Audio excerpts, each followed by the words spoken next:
Amigas, let's make a guisado de papas con carne. Now we're going to grab our skirt steak and we're going to pound it like your man be pounding the sancha. Just kidding. Just kidding. We're not doing those vibes. No vibes.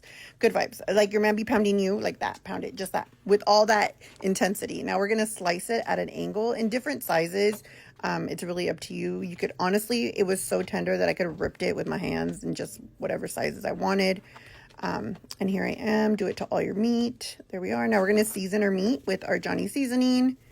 A good amount of seasoning. Now you're going to peel your papas. Papas, aka potato. These are giant potatoes. These are from Costco. They were huge. I was like, they're big. All right, now we're going to slice our papas. Make sure they're not too thin or too thick. Like, that's the perfect size. And make sure they all look about the same in size so that you don't get some that are overcooked and some that are undercooked. You really want to keep them that same size.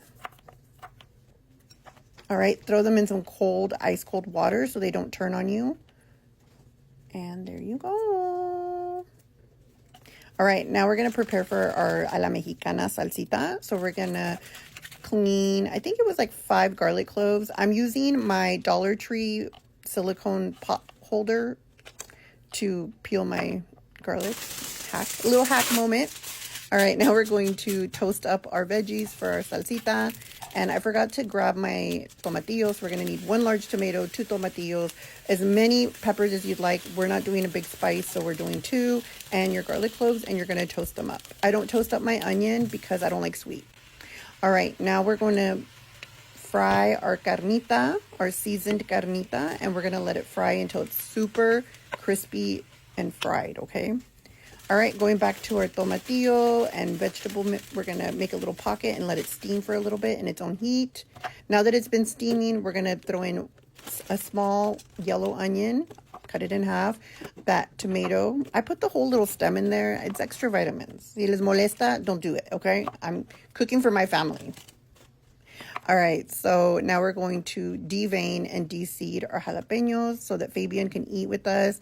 Jose actually likes spicy, but his heartburn just be burning. All right. If something else is burning, friend, go to the doctor. Está chiteando. Just kidding.